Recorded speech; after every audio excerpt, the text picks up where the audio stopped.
So, I've got a man here who was sentenced to 99 years in the UK prison system. His name is Shaun, spelt correctly like mine, not S-E-A-N. And in America, you hear these 200-year sentences, 500-year sentences. You know, prosecutors get the headline news, they're going to get a promotion. But in the UK, you don't very often hear about a 99-year sentence. So that is quite extraordinary. Usually I start out with a hard-hitting story from crime or prison. But in this case, I would like to build up to the events that led to the attempted murder that generated this 99-year sentence. So, Shaun, thanks very much for coming on the podcast. And you said that you were arrested 3 separate times. You got 3 separate prison sentences. So do you want to just go back and tell us a bit about what led to the very first prison sentence? How old were you back then? Well, I was 18 for my first prison sentence. You were a teenager? Yeah, I was 18. The build-up to that was, as a young teenager, I used to go around, a few of us used to go around to my friend's house. You know, we'd drink, we'd smoke weed, you know, and all chill out. So I was 13, so this one night I've gone round to you were 13? I was 13 at that time, yeah. Yeah, okay. Just a kid. So we all used to doss round at my friend's house, you know, and his dad would be there and what have you. So this night I've gone round to my friend, see if he's in, and he wasn't in. So his dad said, "Oh, he's not in, but come in and have a smoke." So we've gone in, we're having a smoke of weed, I'm drinking lager. I don't know how long we'd been drinking for, but then I'd blacked out. And when I'd come to, I'd been abused. So I'd woke up in the bedroom. He wasn't there. Obviously, my trousers were off. So I grabbed my trousers, I run down the stairs. When we come down the stairs, there was a living room. He had to go through the living room to the kitchen, so he wasn't in the living room. So I was out the front door. So I went home, and it must have been a while before I'd told my dad, because, you know, I didn't understand it. And what did you tell your dad? Well, I was struggling in school, and from being unhappy, things used to go over my head. I was laid back to becoming angry. My schoolwork dropped. Teachers were concerned because I used to play football and I weren't interested in that. My mood at home, and I was brought up with me, my dad and my brother. So my dad was at work all day. You know, he provided a really good home life. But obviously after everything slipping, questions were starting to be asked. So you're like just living a happy life as a teenager. Yeah. You go over to your mates. He's not there. Dad says, come in. You wake up abused. Your trousers are down. And now you're acting up in school and your life is going a bit off the rails at such a young age. And what was it you specifically said to your dad? Can you remember? Why? I'd basically told him what had happened. Oh, you told him what had happened? Yeah, I told him, you know, that what he'd done to me. And, you know, I was took down to another family member's house, my nan's, and it was discussed, and I was sent out the room. I was brought back in and told, you know, we'll deal with it. You know, I've got family of criminals. We never speak about this again. And my dad being an old schooler, so I'm 34 now, I was 13. So back in them times, men didn't speak about this sort of stuff, you know, and as my dad being a single parent, I don't think he knew how to talk about it. So it was never spoke about. But in my mind, I was never going to see the guy again. But I was still never right. You know, I still had all these feelings of guilt, confusion, why me, my sexuality. I had all this anger inside me. And I just carried on through school, and I left school, I did GCSEs, but I didn't do anything good with them. So I left school then and started working.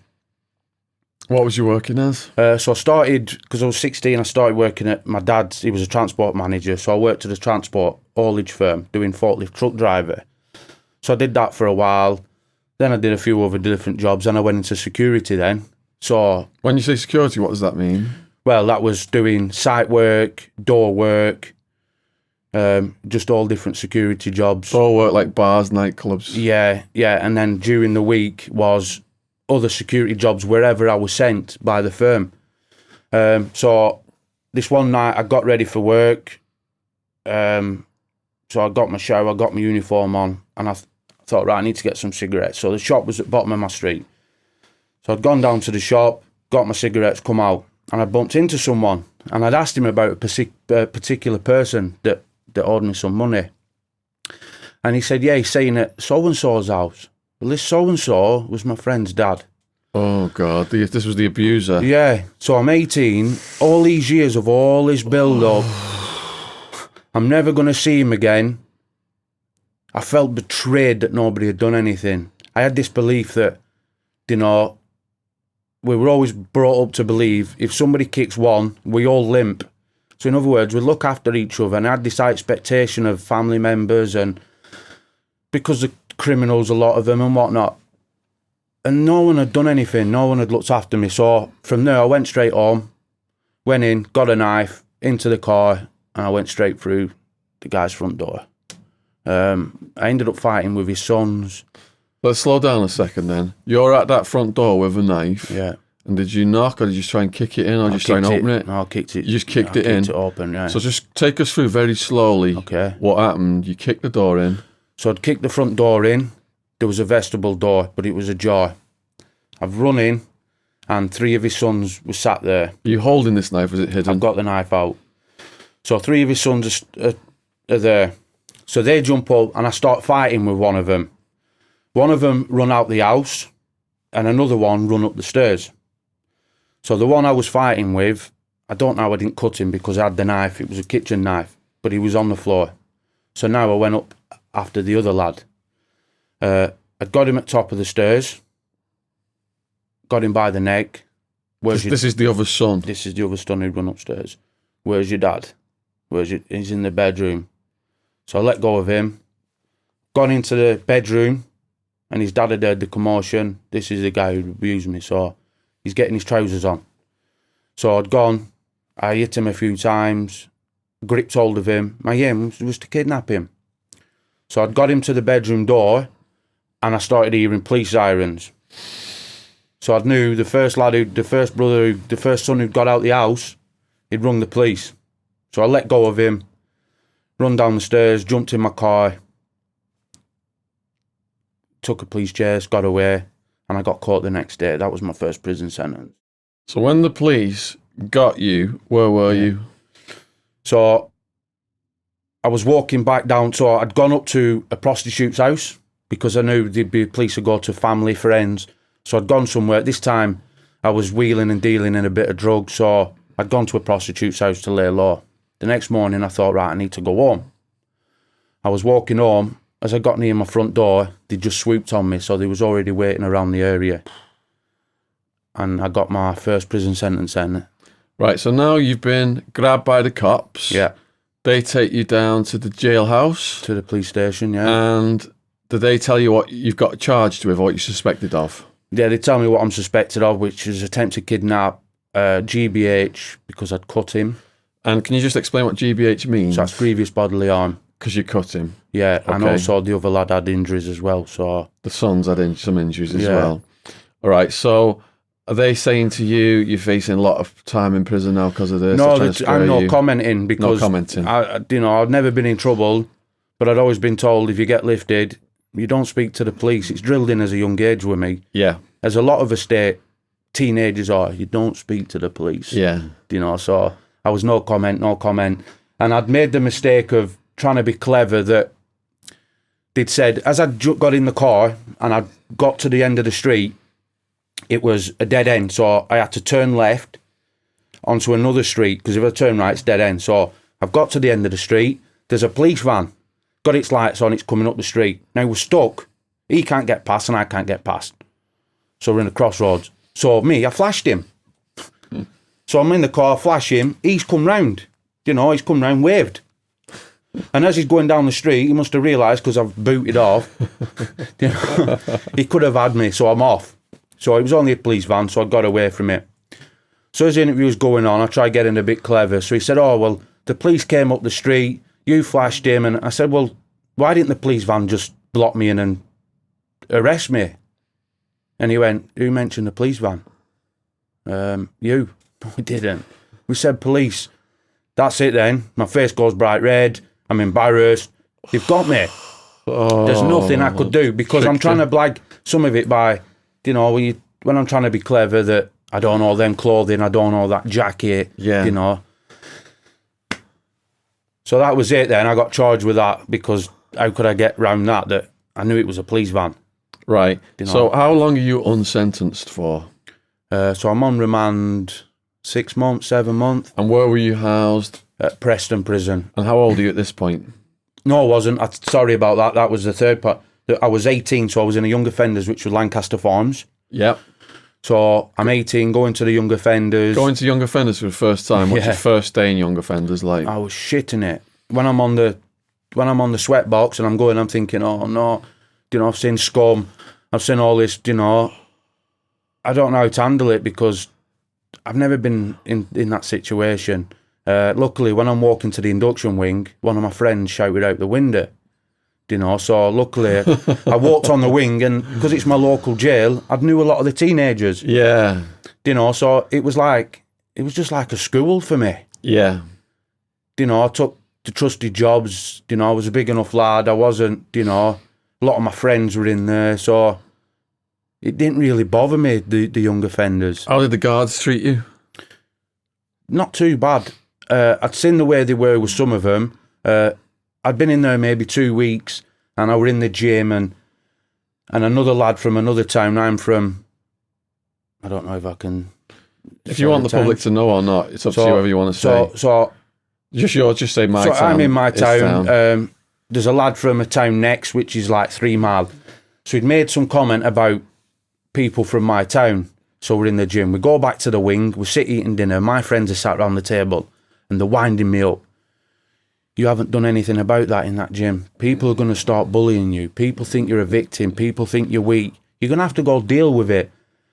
And I'm thinking, and he's at the end of the wing eating his dinner. So I jump up, I run across, and I just start attacking him. The next minute, I look down, my feet are not on the floor. I get spun round, thrown on the floor, and wrapped up. So they restrain me, twist me up. And these were big guys. These were big guys, and I'd seen what they'd done with other people. So I learned to give them respect, not speak to them, but give them respect because they're a bigger gang than me, so they treat me pretty fairly. When you say gang, what gang is this? Well, the prison officers. Prison officers, yeah. Okay. They're a big gang. So, I thought, well, I've already been wrapped up once. They've already restrained me, and it hurts. And it does hurt, so I learnt a lesson there that if I'm going to attack someone, I've got to do it not in front of them. So you're in this environment now where it's dog eat dog then. Yeah. You've suffered this horrific thing, you've tried to get revenge, and now you're having to fend for yourself and prove yourself and make a reputation so you don't become a victim in here. I imagine you've got all the rage still inside you because the perpetrator's not been held accountable in any way. Yeah. Convict justice or otherwise, and you're in there for how long before you get sentenced? About 6-7 months. 6-7 months. Yeah. And how did it feel to get sentenced? I think the worst thing was watching my mum and sister cry. Oh dear. I got the sentence, and I was brave. I didn't care. I didn't really bother because I thought, well, this is my life now. This is who I'm going to be. So, but when I'd gone down to the cells and then my mum and sister asked to see me in a visiting bit, I think that upset me more than anything. Yeah. But I'd come to the fact that this was going to be my life forever because as soon as I get out, I'm going straight back after him again. Wow. Yeah, no, I'm sure a lot of the public watching this to hear you were 13 years old and this happened to you, I'm sure a lot of the public watching this fully understand where you're coming from when you say that. I can't imagine what was going through your mind. So how long did you actually serve? 17 and a half months of that sentence. Did anything, you said it was quite an easy ride for you, you knew people in there. Yeah. Was there anything else memorable or any other crazy stories from that period of time? Not really, because after a few months after I got sentenced, I got sent to an open young offenders. So that was just like an holiday camp. Yeah. You know, it was an open prison. Yeah. So, and then after a few months there, I used to go out every day and work. Yeah. And then come back to the jail. Mm-hmm. You know, weekends I play football, I go on home leave. Mm-hmm. You know, so it wasn't, that sentence was more relaxed. So is your mum visiting you? Yeah, my mum, my dad. And because your crime was the abuser, were your family on your side about you taking action, or did they think that... What was their attitude towards your crime at that point? They wanted me, my mum wanted me to go to the police. My mum wanted me to speak to the police. I see. That weren't happening. Yeah. That weren't happening. My dad basically said to me, you carry on this path without getting the help, then you're going to end up with a life sentence. And does the court system not know then at all what's happened? They did on the second one. Okay, we're going to get to that then. All right, so can you remember the date of your release? No. Do you remember roughly what year it was? 2005. 2005. And did you try and go back to normal a bit? No. That was it. Your mission was to get this bastard. Yeah, I told the probation officer, so 2 weeks before release, a probation officer come to see me to do a release and said, look, you're going to see me when you're released on licence. So I told him, there's two options. You're either going to move me out of the town, which I ain't going to do, or you've got to move him out of the town. And he said, why? So I said, as soon as I find him, then I'm going to kill him. And his response was, we can't do anything until you do something about it. Did you have a different plan this time, thinking it went wrong last time, I'm going to do this differently? No, I was just going to go and just keep doing it until... Just straight in? Yeah, just straight. So it took me 2 weeks. So the first week, I found out where he lived. And on the second week... Had he moved? Yeah. So the second week, that was it. Where did you know who he lived with? Were his sons still in there? His sons were still living there. So my uncle on my mum's side lived on the same street, and that's how I got to find him, because I was sat in his flat, we were drinking, and he said, I know where he lives. And I said, where? And he said, at the bottom of the road.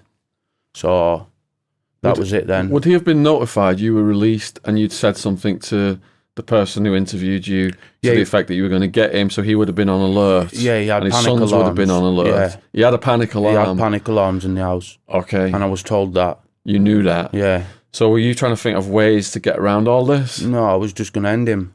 Right, okay, so go on. Describe the night then that you go over there. Just take us slowly through that. So I wait. I'm in my car.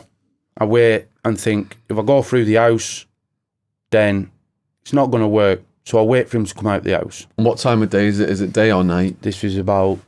So I go around, just round the corner where I can see it's probably dinner time-ish. Yeah. And I sit there.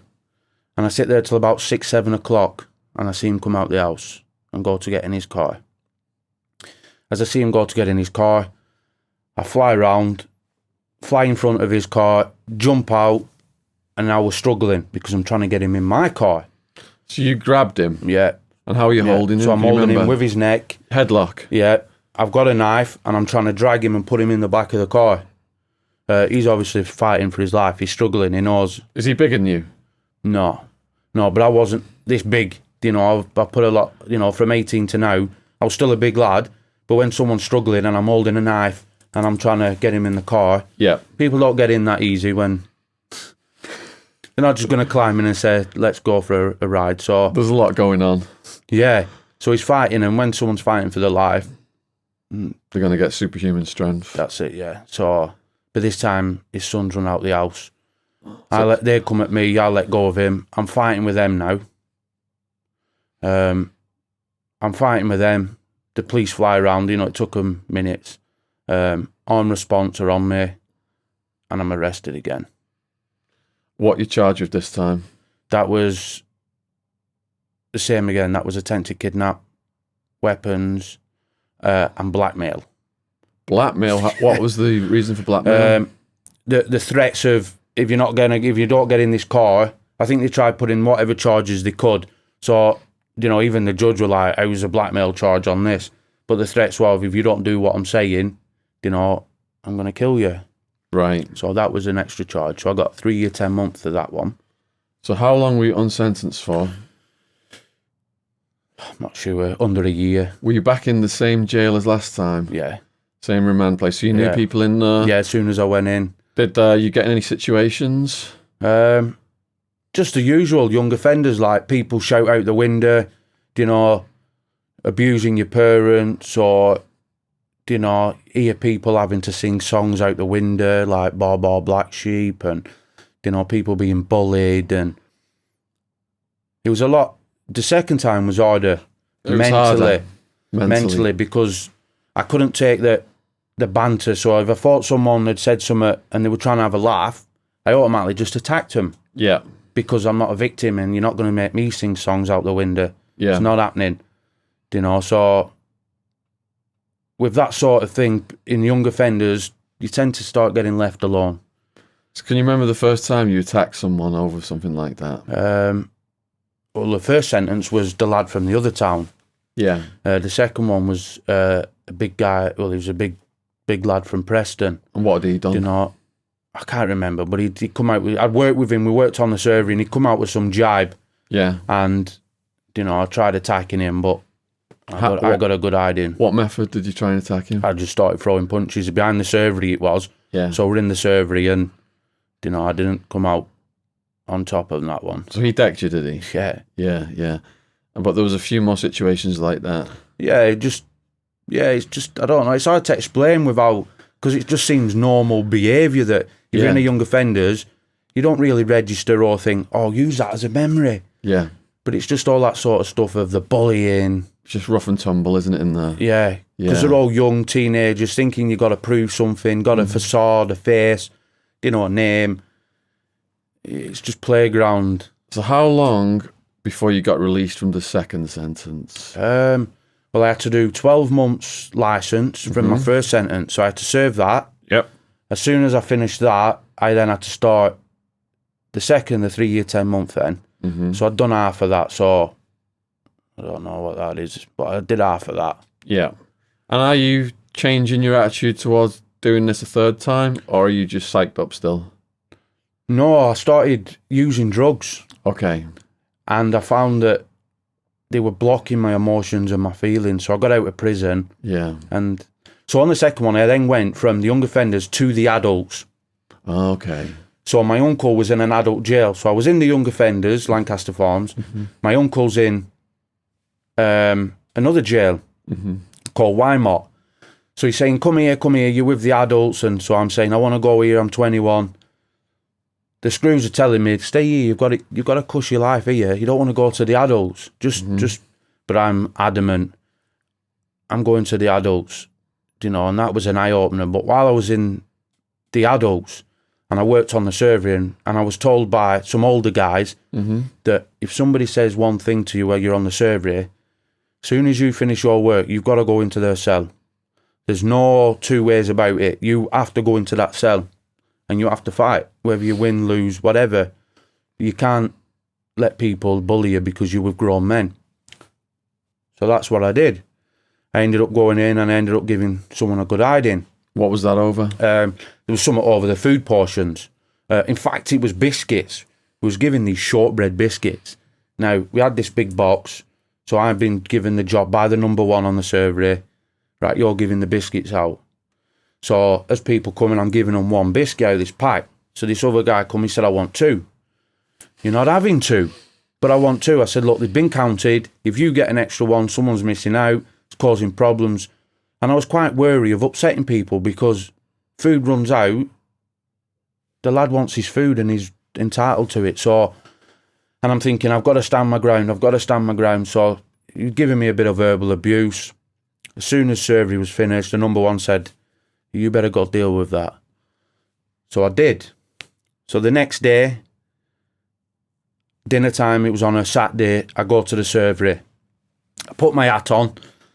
Next minute, the principal officer comes, which in the prison, you've got officer, senior officer, principal. She's usually in charge, or he's usually in charge of the house block. The SO's in charge of the wing.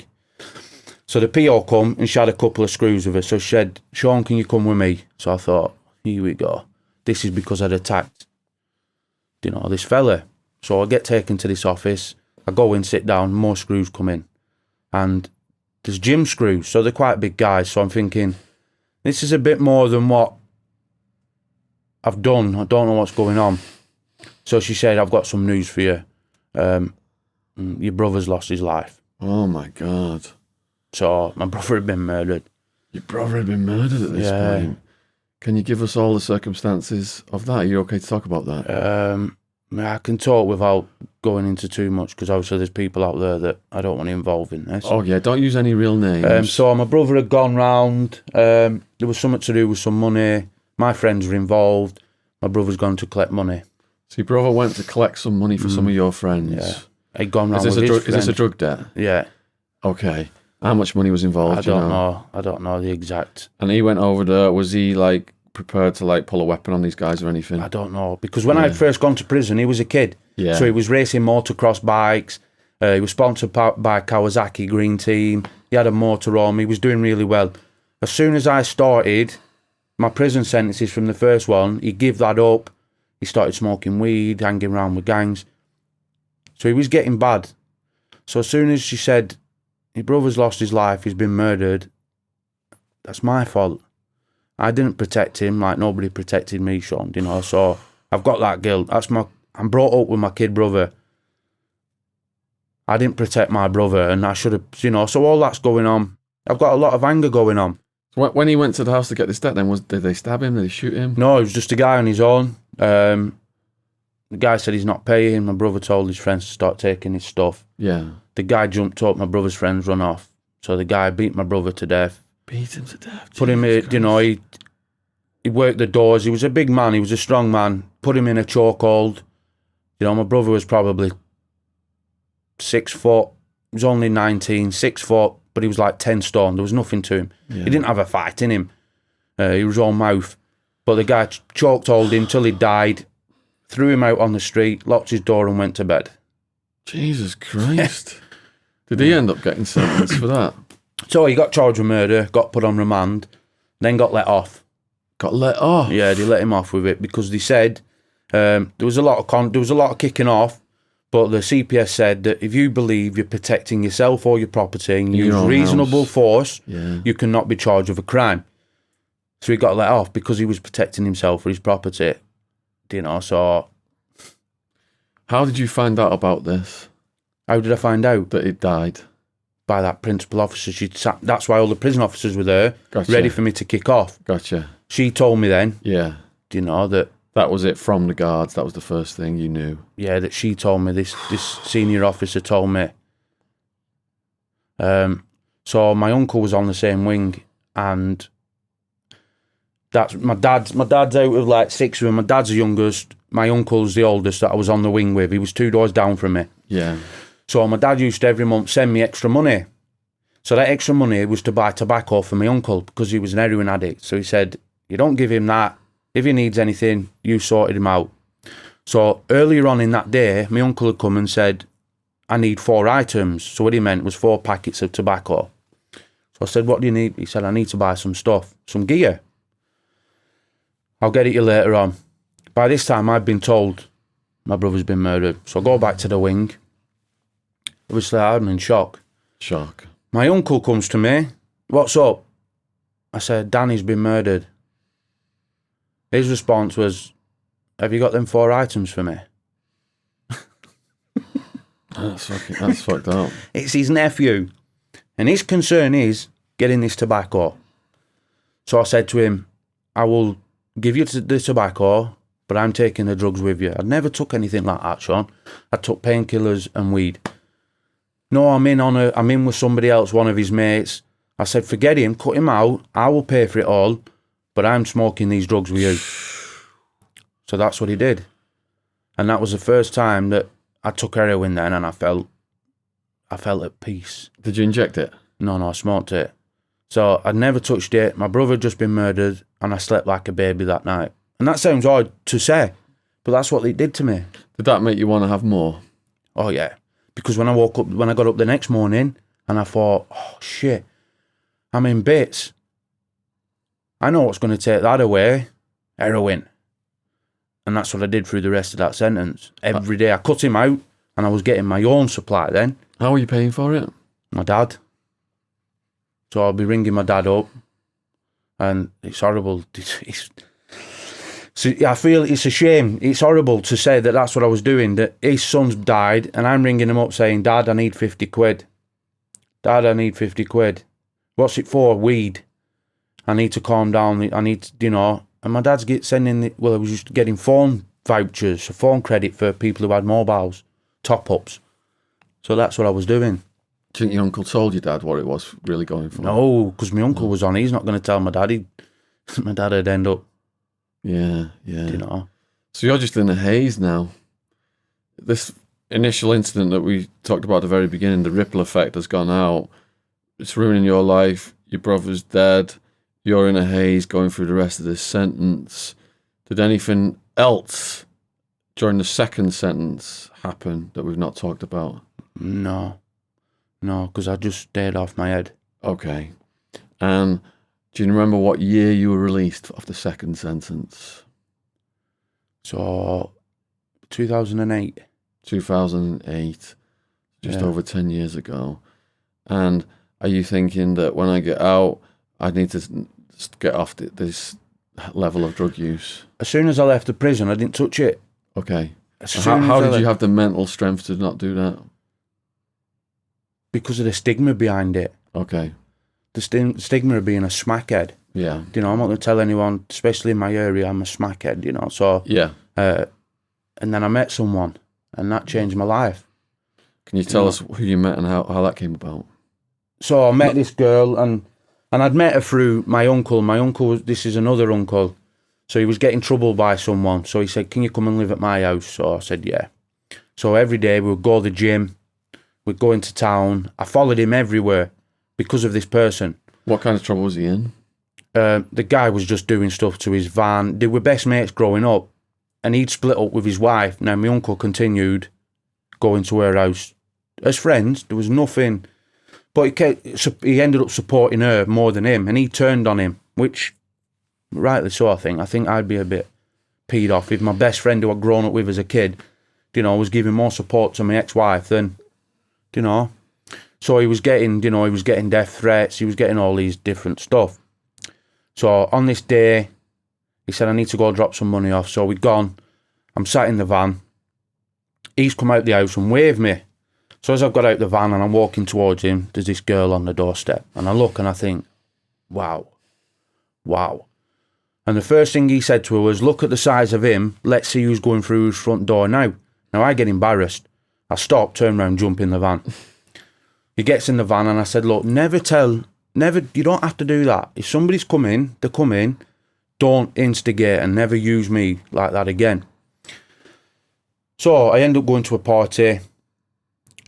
I'm drunk. So I needed to drop someone off in town. So I dropped someone off in the next town.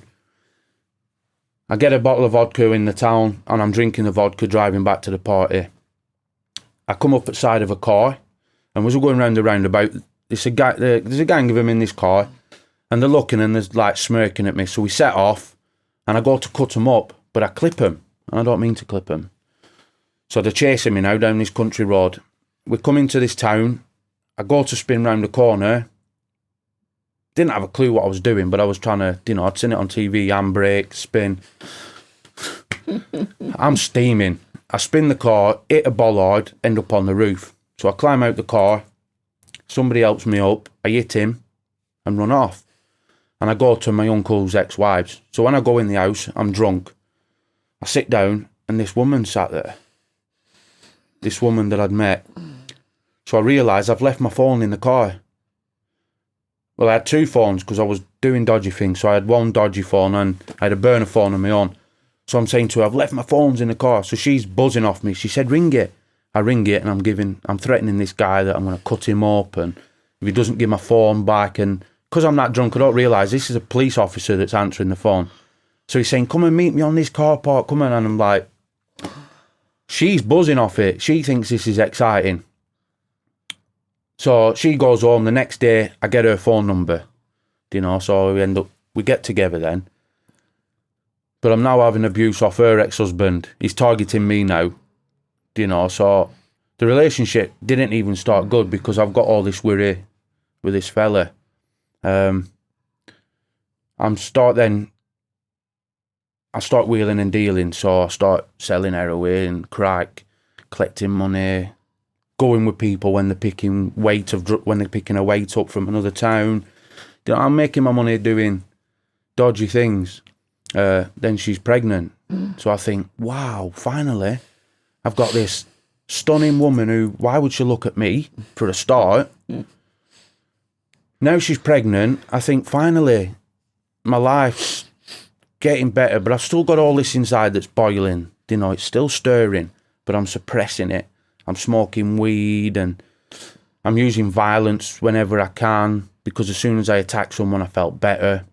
Do you think that when you were violent, it was almost like you were channeling the energy you wanted to use on the abuser? Definitely, 100%, because that's who I seen. Yeah. That's who I seen. So, but as soon as I'd attack, or even things like, I'd go out on a bender, I'd go into another town, go into a pub, I'd get drunk, I'd see a group of lads and I'd start trouble with them just to get a good hiding. Just you against the bunch? Yeah. And I wouldn't fight back. I'd get a pasting because one on a gang is not, you're not going to win when you're drunk. But I used to do it so I could feel that pain. Because that pain was better than this in here. And it's hard to explain that. If you weren't looking for that then, how would you instigate that? I'd knock them, I'd bump into them, I'd keep eye contact till someone said what you're looking at, or I'd say what you're fucking looking at, let's all go outside, because I wanted to feel pain. And that's sadistic, but it stops what I was feeling inside. From your own situation. Yeah. Or I'd attack someone. Yeah. And did you get, if gangs of lads are beating you like that, did you not sustain any serious injuries? Oh, I got, I had broken ribs and my nose has been done a few times and, concussion and, yeah, I've had some good, I've had some really good beatings. So it's like you got this guardian angel now and you've got a child on the way. Yeah. But you're still fighting your inner demons. Yeah. How is that going to get resolved or is it not going to get resolved? It's not. So, like I say, I'm selling drugs, I'm doing whatever. So every day, my uncle who I was in jail with, he's now been released. So every day, I'm not going to say who because we're on camera, but no names, I used to have to take my uncle a 20 bag of heroin every day to stop him going out stealing. And so the person was feeding his habit. So every morning, he'd be ringing me up, have you got my breakfast? So I'd go around to his house. I'd give him his drugs and I'd go do about my daily business. So my girlfriend miscarried. There's a lot more within that, but she lost a child. Yeah. So she lost a child. I go around to my uncle's. I give him his £20 bit. I say, I'm nipping to the toilet. I nip up to the toilet.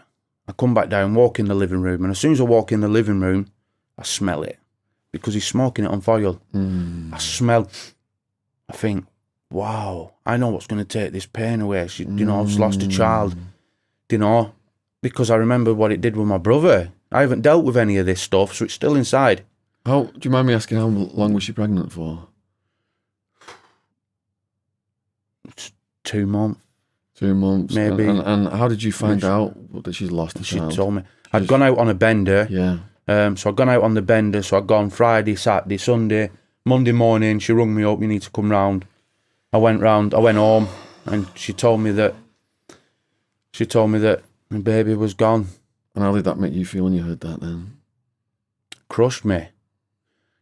So I just walked out the house, selfish. I left her, just walked out the house. And I went and took my uncle his breakfast. So I walk in the living room, and I smell it. And I know straight away, I know it's going to take all this pain away. So I said to him, give me the tin foil. No. So I said, you don't give it me, I'm going to stop coming round every day. It's as simple as that. He gives it me, and that's it now. I'm smoking heroin. I'm smoking that every day. So I go from 18 stone down to 13 stone. But what I'm doing is I'm still doing security jobs. I'm still trying to intimidate people with the crimes that we're doing, the stuff I'm involved in. So I used to have to put extra jumpers on, extra T-shirts, a jacket, because I'm hiding it from home. But when we first got together, so we split up now, and I get with a new girl. Is that a permanent? You ended with that one now permanently? Yeah. We go back to each other, but I then got to another relationship. So this new one, we used to get takeaways every night, different takeaways and whatnot. So I'd finish mine, she'd still be eating hers, and I'd say, "Have you finished? Have you finished?"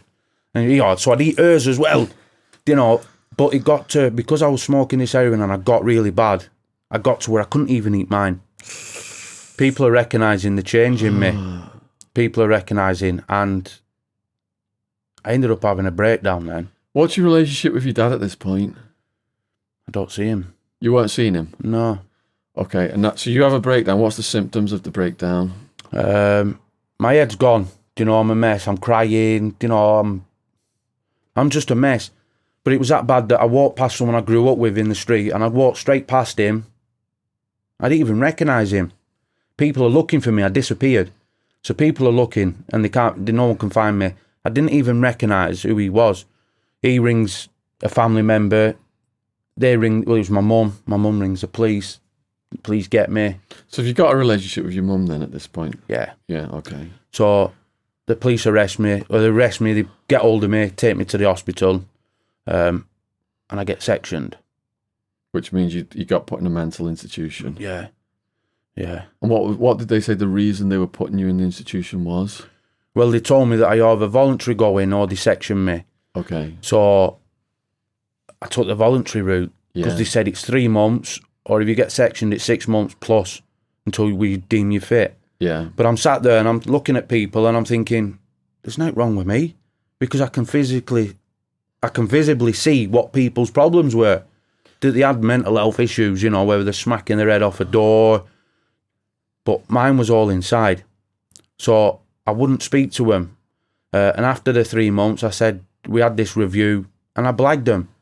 I've got to the trick where I'm a criminal, so I learned to manipulate. I learned to tell people what they want to hear. They let me out. But it's probably the worst thing that ever happened. Before we go there, what's it like being sectioned? What's the living conditions like in there? It's like being in an hospital, but it's mayhem. In a hospital? What's the mayhem? The other patients. Oh, because they're really acting up. The violence, the people running into doors, people trying to escape, the violence. So when you say it's like a hospital, then is there like a common room where people are going, and there's like rooms with beds? Yeah, so you've got like the normal room, and then you've got like a corridor behind it, so say like in a square shape, and then they're the rooms. Yeah. That we stay in, and you're confined to that. And then a couple of times during the day, they'll take you outside into another secure area where you can have a fag. Meal times, you'd have to be escorted to where the dining room was. Be like being back in prison again. Yeah. And how did you interact with the other people who were in there? I didn't speak. I just sat, and I just didn't speak to no one, because I didn't want to speak to anyone. Did any of them come up to you and approach you? I think at the start, but then with my aggressive tone, my actions, telling people to fuck off, verbal threats, people left me alone. And were the staff reasonable with you? They were and they weren't. Like, if I didn't take my medication, I'd get wrestled, and I'd get stabbed in my arse with something. And do you remember the name of the medication they had you on back then? I got something called quetiapine, which was like an antipsychotic. So that had just eased me. So all day I'd be sat, and I didn't have anything in me, and I was just monged out. And whatever the stuff was injecting me with, lasts for days. And it was like I'd be drooling, I couldn't eat. It was like reality was here, but reality wasn't in here. It's hard to explain. I could see stuff, but I wasn't in that reality. Did you think this sectioning was helping you, or it was just putting a chemical straitjacket on?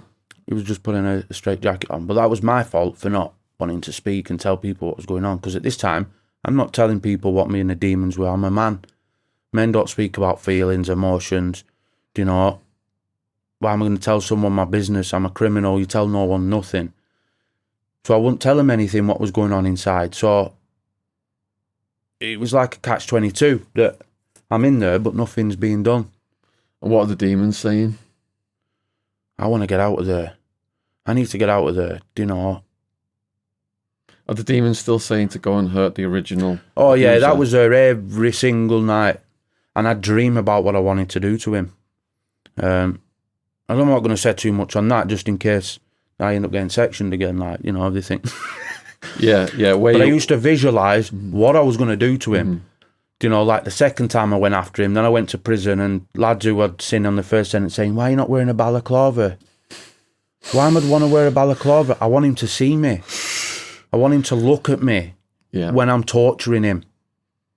Yeah. You know, the guy's dead now, so it don't really matter. Okay. That weren't through me, obviously, because I'm sat here, but I used to visualise and I wanted him to see. So I go shopping, so it had died down a bit. And what really triggered it is I'm walking down the supermarket and I see his blazer. He used to wear this blazer, like an old-fashioned blazer. And Hold I on a see sec. it. You're out again now, and you see his blazer, the abuser's blazer. This is before I get sectioned. Oh, before you got sectioned. So things are going right. I'm on drugs, but I'm in the supermarket and I see him. And I see the back of him. Okay. And I shout, oi. And he turns around, sees me, and he runs. He's off. He's out the door.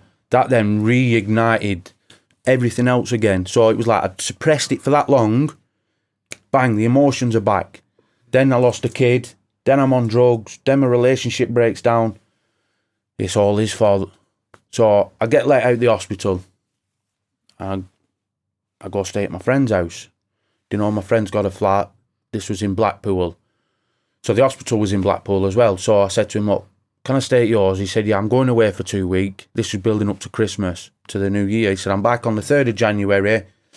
That 2 week beforehand, the flat's yours. So I go buy loads of spirits, loads of drugs, lock the flat. I don't go out for 2 weeks. And I sit drinking, smoking drugs. And I'm feeding all my demons. I'm thinking about the person who murdered my brother. Thinking about the guy who abused me. I'm thinking about people who'd let me down. I'm thinking about my friends involved. Thinking about my brother's friends for leaving him. I'm getting worked up. I'm thinking I'm a failure. I've not got a job, relationship. I can't even have a kid. I'm a smackhead. I'm worthless. What have I got in life? So I decide I'm going out and I'm going to wreak havoc. And I'm going to seek every single person who'd done me wrong. And I thought there's 2 ways it's going to go. I'm going to end up life sentence or I'm going to end up killed. So the 3rd of January, the day my friend's coming back, I go out into the town. I buy a pack of kitchen knives. I buy a balaclava. Bear in mind, I'm seeing a lot of people. So I buy a balaclava and I buy some masking tape. I go back to the flat and I'm drinking vodka. And I'm just building myself up. Got to about 3-4 o'clock and I start getting a bit more peaceful because I think, right, see you now. See you. It's happening tonight. It's all going to be finished. My friend's not back by 4 o'clock. 5 o'clock comes, 6 o'clock, still not back. 7 o'clock rings me up. I'll be an hour. 8 o'clock, 9 o'clock. Now I'm getting angry with him because, again, I can't even succeed in this. So I've failed twice to get him. To get my friend's abuser. Now, this isn't my friend's dad. This is a different friend. I fail at that. I fail at work. I fail in relationships. Now I can't even get this right. So now I'm getting even worked up. Now it's getting turned towards my friend because he's messing my plans up. I'm in another town. I need to get the train. I'm going to miss this train. And it's not going to happen that night. So he rocks up at 11 o'clock. Bangs on the door. Now I had to wait because I had his keys.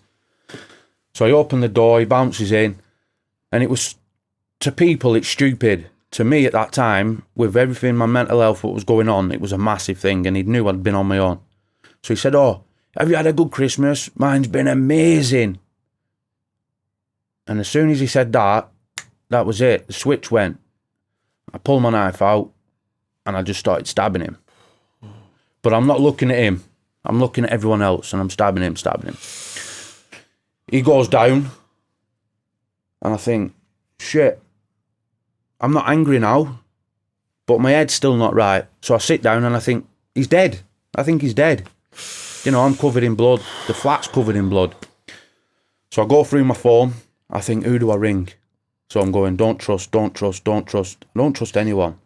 I get to near the end and I see my uncle's name. And he had a nickname. So it come to the W. And I think, wow, yeah, he's done 28 years of jail, my uncle has. You know, he's a career criminal. He'll help me. So he rung me up. Now, he told me before I had the breakdown, you need to get some help because I can see you getting a life sentence. You're going over the top with people. So I ring him up and I said, look, it's happened. He said, what's happened? I said, it's finished. He said, who's finished? I said, well, what you told me has happened. Oh, shit. He said, how bad? I said, well, he ain't getting up. What do you want to do? So I said, right, I need to come back, see so-and-so, who's another family member. I need to see so-and-so. I need to get a parcel. Now, a parcel is drugs, because I know I'm going to prison. So I want to plug a load of drugs. So he says, right, come down. We'll sort it out tonight. We'll go see, because we've got the same solicitor. We'll go see Graham. We'll hand yourself in. Not a problem. Now, there's 2 train stations. I'm walking through Blackpool with, there was a grey tracksuit that's red, because I'm covered. I haven't washed. I'm just thinking it's normal. My uncle rings me. He says, which station are you going to? So I said, South Shore. Right, give us a ring when you get there, when you get on the train. As I get to the train station, there's a car park, an Aldi. So I run across, train pulls in. So I run across the car park, jump over a fence, sit on the train. As soon as I sit down, the armed response are already on me. They're on the train. They got on the stop before the North Shore. My uncle's rung the police. So that's how I got arrested on that. So I get arrested. I get a good hiding in the police station. And then I get remanded then to Preston. So you've got no bail now. The charge is so serious. It's attempted murder, yeah. Attempted murder. And what are you thinking now that you're inside? Well, the next, like I said, that night, because I was drunk, I'd got a good hiding. So the police give me a good hiding. I refused to give my clothes when we were in the cell. I was being racist. I was saying everything I could because the police, I was saying I was abusing them. So they said, right, give us your clothes. There's a load of them stood there. Sergeant, give me your clothes. So I sat down. You want them, take them. So they did. So they jumped on me, take me down. And while I'm being took down, I'm getting a good hiding. I'm getting boots in, punches. They strip me naked, run out the cell and leave me. So the next morning, the guy opens a flap and he says, do you want a drink? So no, I'm not going to take coffee because I don't know what they've done to it. So I said, I need some water. My mouth's dry. When he gave it me, I said, how bad is it? And he said, it's bad. I said, is that the end? And he went, yeah.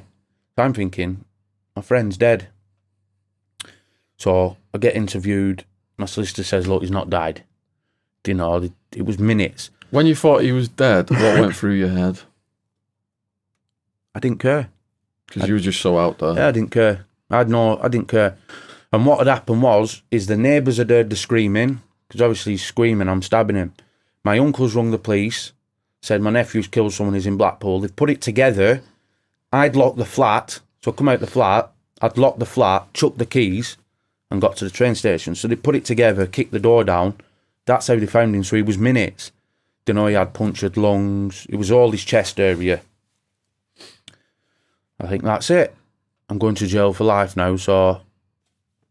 Just accepted it. Yeah, because I didn't have anything outside, so I weren't bothered about myself. Yeah.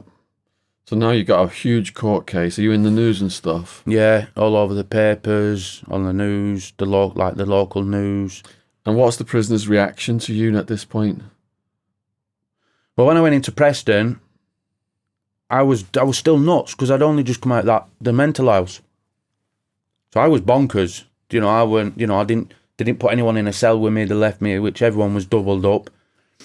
And so you classified as like the highest security level? Yeah, I was high risk. So the nurses had come and I'd refused medication. They've gone and the prison officers have rushed me. They've rushed in the cell and they've given me medication.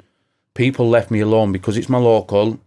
I was like, but they put me on the surgery again. So at the flip of the hat, I'd just use violence. And who did you come across the first violent situation in this incarceration, your third incarceration? How do you mean? What was the next violent situation you got into in this story? I don't know. They're just minor wing sort of stuff where, especially over the servery, that's the massive one. I was on a wing, so lads were coming on that were on detoxing, which was even worse because they're rattling, they're not getting the food they want. It's trouble. So the day after I got sentenced, I'm off my head. So I'm bouncing around the wing and, I'm loud and the SO called me to the office and he said, do you realise what the sentence was? And I said, yeah, I've got an 8-year tariff, I said, so once I've done that. And he said, no, look at this. So he showed me the computer screen and my record's on there. And he pointed and where it said sentence, it said 99 years. And I said, why is it 99 years? He said, because you've got an indefinite sentence. So it's indefinite for public protection. You'll never get out. And the judge told me that. Don't expect to get released. So I'm doing 99 years, so I'm not going to abide by the prison rules. There's no way am I going to start behaving myself. If I don't do it outside, fuck if I'm doing it inside. I'm going to fight. I'm going to use drugs. So I kept getting moved prison to prison then. And I think I went from Preston to Loudon Grange. So I've got there and I'm on the wing. I don't know anyone. And there's a load of Birmingham lads. There's a gang, So a lot of people who watch this might know the gang's name, but they're a known gang. So they're on this wing. So I go in the snooker room and I say, who's last, boys? Me. So I say, right, after you, because you claim. And it goes then, who plays this next snooker game? So I'm stood against the wall and this big tall lad walks in and I'm next and he sucks his teeth. It's like this, I don't know, it's a prison thing that they do. And I said, yo, pal, I said, I'm last. I said, you're after me. So he looks me up and down, sucks his teeth again and says, I'm next. So I thought, right, he's in this gang, I'm on my own, what do I do? So I said, yeah, no worries, I walk out. I approached someone who worked in one of the industry shops where they make double glazing windows. So I got him to make me 2 shanks of the brackets. So if you've got double glazed window, the little one opens out, the 2 brackets.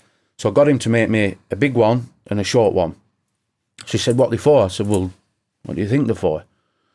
So that night I wrap them up, make candles. So I put one as you go in the cell, in the corner where the sink was. I had a shelf, so I took it off, cut the back out, put the little one in there and put that back on. What do you make the handles out of? Cloth, bedding and glue. So I make this, because obviously I want to hold them. So I put one in the corner. So now I think this guy's going to target me now. So I'm going to be prepared. So I've got one if you go in the cell in the corner. And where the window was, it opened a bit. I got this Velcro and I stuck it on the inside, the inside of the frame, if you will. So I thought wherever I am in my cell, I can get my shank. Doesn't matter. But what had happened, so that's happened. So a couple of days later, I'm queuing up for my dinner. And you have to queue up, go into a room and come out of it again. So I'm stood there and there's this commotion on the wing. This lad has tried to slash, now this is the same gang. So one of the gang members has tried to slash the other one from behind. He's not managed to do it. The mates have split them up.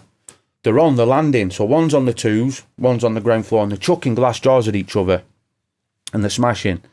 You've got a screw in the servery and one sat in the office. And neither of them come out. So I'm thinking, oh shit. This is serious. This is not, these screws are not, because it was a private jail. So I got the shanks made. They'd come in a couple of days later and they said, have you got any spell spin? Have you got anything in you shouldn't have? I said, yeah. What? So I said, I've got a bit of hooch underneath the bed. All right, anything else? No. Are you sure? I said, yeah. They said, look, if we find anything. I said, I haven't got anything. All right, go out. I was out a minute. Call me back in. The 2 shanks were on the table. They knew where they were. So there were only that one person who knew. So they said, what are they for? I said, well, they're not clipping my toenails, are they? So I'm down the block again. So I spent 7, 8 weeks down there. What's it like in the punishment block? I loved it. What did you love about it? Peace. Peace, because you didn't have to deal with people. So at night time, I never shared a cell in all my sentence. Now, a lot of people, you have to. But if you're in for violence or you're an Irish prisoner, you don't share a cell. All day, my paranoia would be watching what people said to me, watching what's going on around me, looking for, because I was wary of everything. My senses were that heightened. When that door got locked at night, I'd be like, and I think a lot of lads are probably, they understand that. I don't know if you did, that when you're locked up in the cell at night, that's it, no one's coming through your door. You can't beat having your own cell. I played the system a bit from time to time, so whereby I got my own cell. Yeah, because dealing with people, you're basically living in a toilet with someone, and they're shitting right next to you and while farting. You're eating. It's not. It's not a good situation. No. So I think I probably played it a bit more as well. And I tell them, you put someone in with me, this is what I'm going to do. Yeah. You don't believe me, look on my record. Yeah. And that said it. So then that said it for them itself. Then. Yeah. So I did play it myself a little bit, but when I was in the block, it was like rehabilitation, therapy. That I was just me. How did you pass the time? Reading. Yeah. Had you been a reader prior to this? Not really. Until I started going the block. What kind of books were available in the prison? Mainly crime, autobiographies and crime. Yeah. So that's what I started reading. And was this calming your demons down, being in solitary and just having a read? Yeah. Where I started to relax, gather my thoughts, and then I go back on the wing, and then I build, and I'd be taking drugs, and the pressure would pop again, and I'd do something else, and back down the block I go. So I've been in like 10 prisons in the first 6 years. So the last prison, so obviously it's all usually the same sort of stuff on a wing. It's a community, so you've got the person who does the drugs, you've got your shop man who does his crisps and chocolate, and it's just a community. You've got your little runners, you've got the lads who clean the cell for a bit of drugs, you got lads who'll attack someone for a bit of drugs. It's a council estate, and that's what it is. So it's the same petty.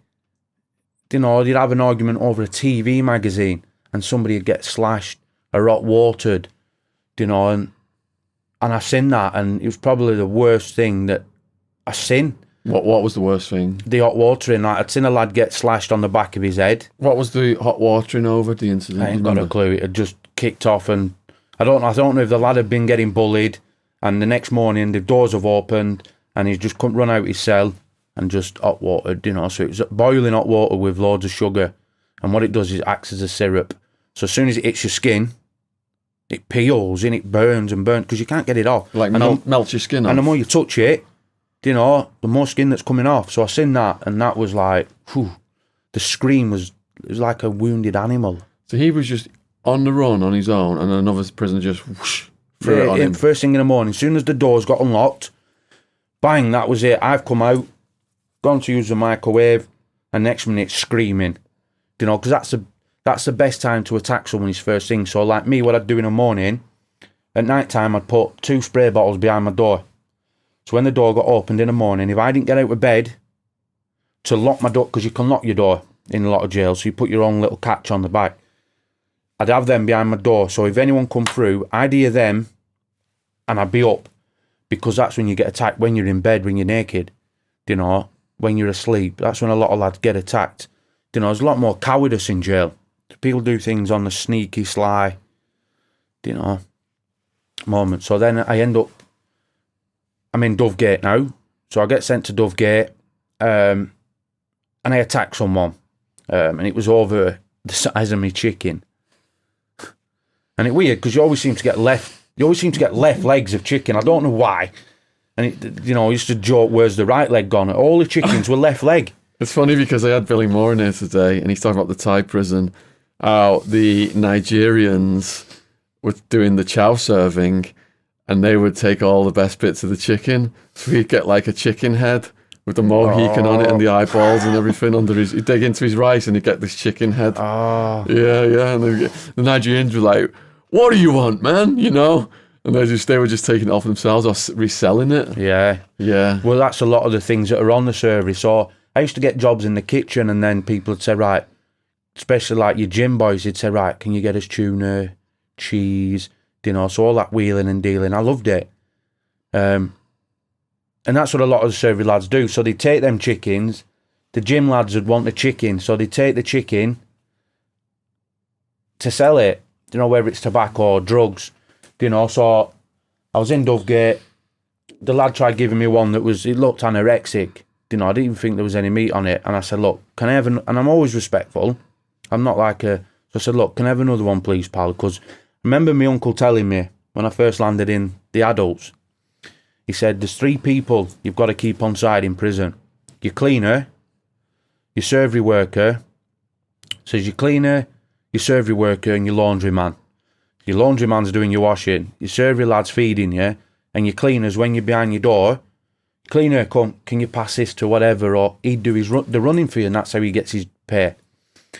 So I was always respectful. So I said, look, can I have another one, please? And he just tried getting mouthy. So I said, I'll see you after. You know, and I ended up in the block again. What did you do to him?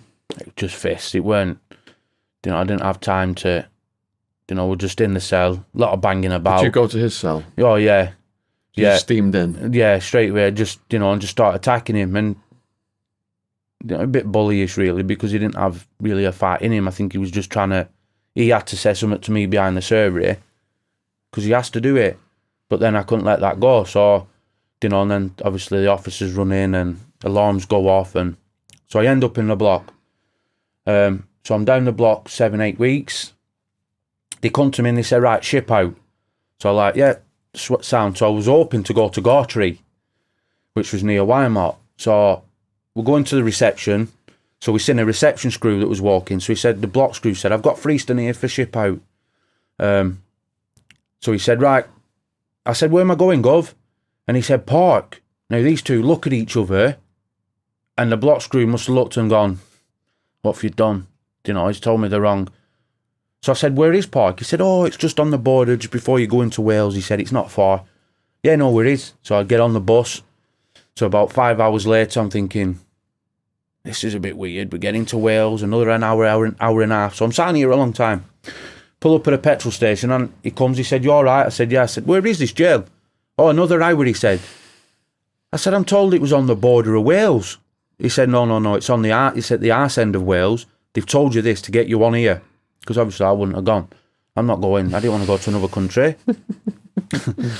So I think to myself, right, I'm even going to have to amp up the way I am because I've seen the grief Welsh lads get in English jails. So I think not only am I going to have it with the officers, because I have it every jail I went in, you know, I was always confrontation. As soon as I walk in reception, I was given, this is our jail, you fuck about, you know, we don't tolerate, blah, you know, try and intimidate me, but that gave me permission to up my aggression. And it always escalated, so it was just a circle. So I thought, not only am I going to get it with the officers, I'm going to get it with the inmates, being English. So that's what I do. I'm angry, I'm aggressive, I'm fighting, and we're in the workshop, and I was the QC, so like making sure we're making these alarms. So like panic alarms, which is ironic for an outside company. So this lad had come in and he's straight away to the instructor. He said, I'm been sent to you, but that don't mean I have to fucking work. So I'm looking now. Instructor Colin is a really laid back guy, nice man. So he says, look, if you don't want to be here, go back. I'll nick you. You know, you lose your privileges. So he sits down.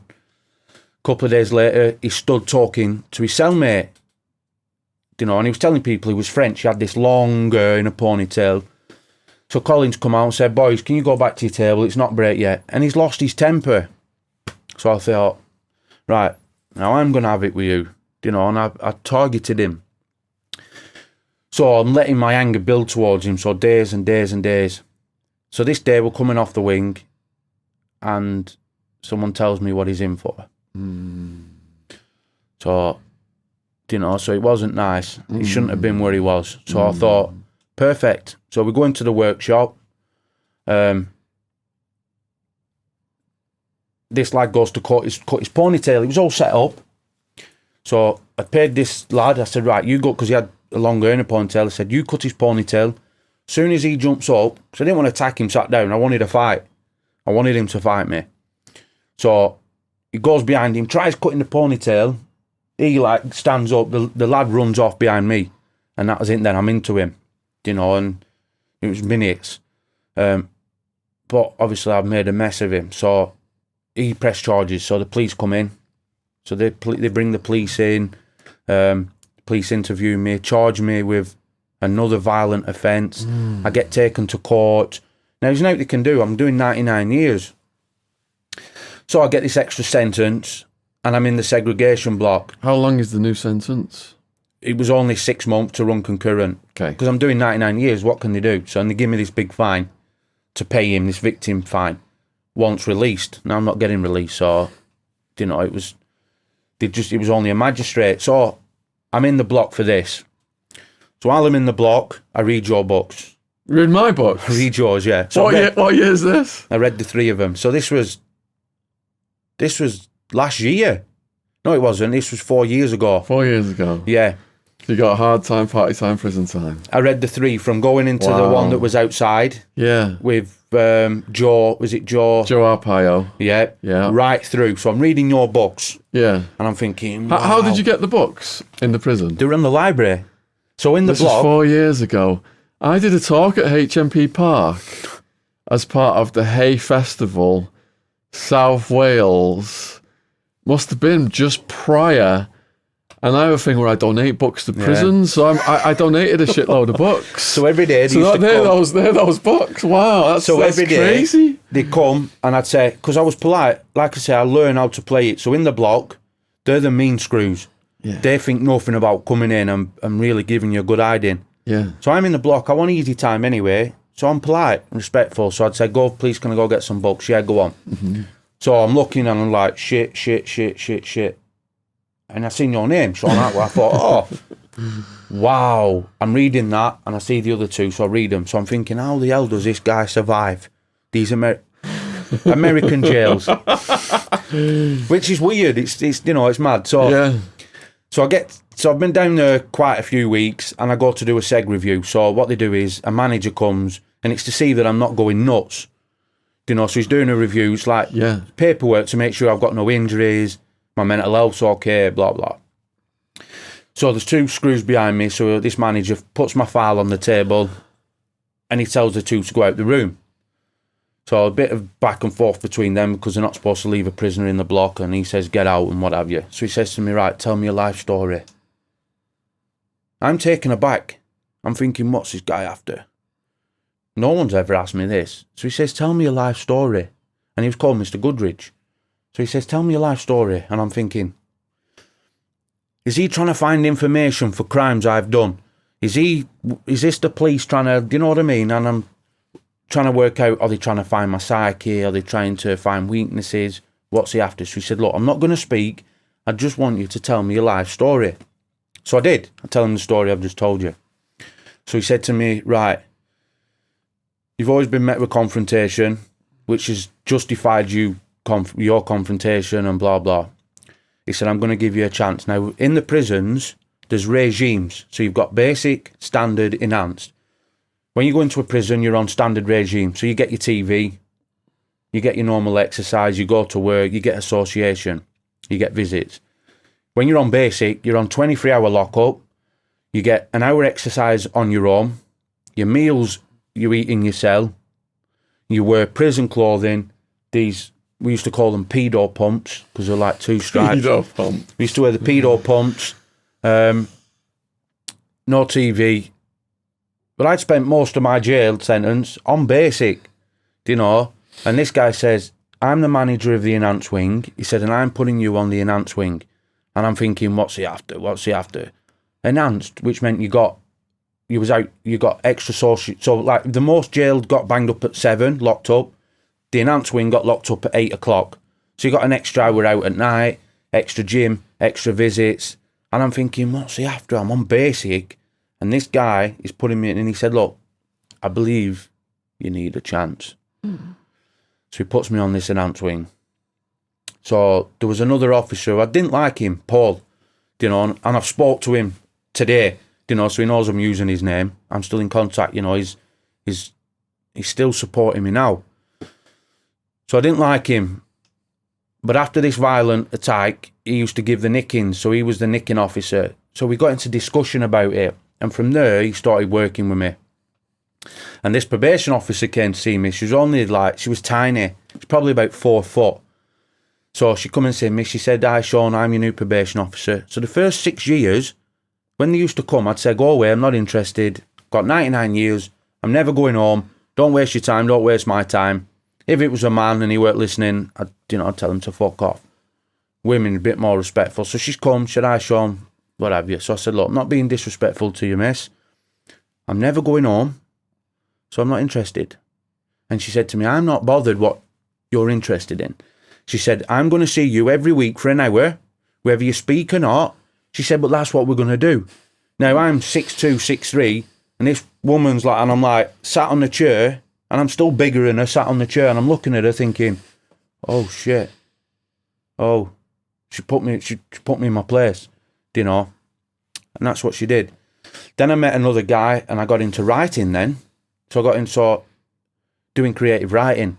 So I started getting these awards for this Kostler and... Okay, let's stop here a second then.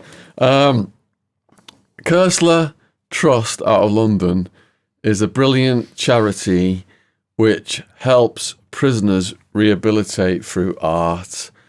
And when I was in prison, my mum actually, through Prisoners Abroad, entered one of my stories into a short story contest for the Kostler Awards, which is what Shaun is talking about. Now, I'd forgotten that my mum had even done that, and Kostler and Prisoners Abroad had done that. And years later, when I got out of prison and I was unemployed and depressed and living at mum and dad's house, and I got no money on the dole, I got a call from London saying, "You've won this short story contest, you've won a Kostler Award. Come down to London and read it to an audience at the Royal Festival Hall." And that was part of a chain of events that helped me get my life back on track. So I can't credit enough the wonderful people who work for the Kostler Trust and the wonderful people who work for Prisoners Abroad. And if you want to support them, just go on Google. Actually, I shall put the links in the description box below this video for both of them. You can support them by making a donation. You can support them by volunteering to go and work for them. They do have full-time job positions as well. And also, Shaun mentioned discovering my trilogy. A lot of people ask why I've not got the link to my books in the description boxes recently. So I will start adding the link to my books page on my website. I've got 10 books out right now. But Shaun discovered Hard Time. Party Time is the first one, the naughty stuff. Hard Time is the jail stuff. And then Prison Time is the prisoner stuff. All right, so this is just so refreshing to hear now. You've found my books, you've found the Kostler Trust, and you're winning awards. Yeah. You've got a skill that you didn't know you had. And then we got unlocked one morning. So I got my first award. I think I got 4 or 5. Now, what category had you entered in to get this award? Short story, true story, fiction, and we did a screenwriting play with Billy. And now this guy used to come in once a week. And he's an author, and he was awesome, and he loved his football, so that's all we spoke about. And he said to me one day, he said, "Have you ever tried writing?" And I was like, "Give it a rest." No, write your thoughts and feelings down, rip it up and put it down the toilet. And I said, "Are you soft? Are you weak? You know what I mean? Give over writing my feelings. I feel sad today. Try it." So I tried it, and I was like, I'd ripped it, and I put it down the toilet, and I flushed, and I was like, "Where's the anger? It gone." And I'm thinking, so now I want more from this guy. So now he teaches me how to write, and I get my first award. They open the door one morning. The officer opens the door, John, and it used to be, "Morning, fat lad." They just, because I was like 21 stone. But the banter we had, especially between the English and the Welsh, they could really rip into me, and I loved it because it was like an acceptance, and I'd do it the same to them. And they walk round the wing smiling. They're not getting abuse. I'm making them laugh. I think I'm funny, so I try and make people laugh. Whether they're laughing at me, I don't know. So he opens the door and he's like, "Morning," and walks off. And I thought, shit, John's in a bad mood. I go down and the officers are all sat there, and And I'm thinking, oh, you can just feel there's something not right. So I go to work. I come back and someone says, Mr. Goodridge has hung himself. What? I was like, wow, this man has been seeing me daily, just for talks. Shaun, he'd never asked for any information. He didn't want to know what was going on the wing. All he wanted to do is know, how are you feeling today, Shaun? I'm all right, Mr. Now, everyone called him by his first name, but I'm good, thanks, Mr. Goodridge. Oh, I'm not feeling too good, Mr. Goodridge. This is going on. And he talked to me. So it hurt. It hit me. And, a lot of people, ex-cons that might watch this will think, what? Well, that affected me. Because this man is a human being. Yeah, he's doing a job. This human being is the first man to ever put anything into me, trust-wise, that's tried to help me, is suffering with his own mental health, that he couldn't even speak, and he took his own life. So I'm thinking, I have to up myself here. I have to do him proud. I've got to work hard, because it felt like I had to do some justice for what, So I then I decided I wanted to teach prisoners to read and write. So there's the Shannon Trust. So I don't know if you've come across them. I will be adding the Shannon Trust link in below this video as well. So Shannon Trust, basically an organisation that they teach inmates how to deliver, and then the inmates then help other inmates to read and write. So it was Billy, because of my writing, Billy saying, you've got potential, teach someone. I'm saying, oh, I'm not teaching, I'm not. Try it. So I went on this course, passed the course. They said, right, you're a Shannon Trust mentor. And I don't know why, but they kept giving me all foreign nationals. So these are like African lads that couldn't speak English. And at first I didn't want to do it, because I'm trying to teach them a word, but they don't understand. So what I was doing, for an example, I had a poku. So a poku sat aside of me, and her sentence was, the owl hooted in the tree. So he's pointing like, what mean? So I'm like, woo, woo, woo, doing animal noises. People walking around the wing, and I'm doing animal noises, and I figured, and I've realised nobody's laughing at me.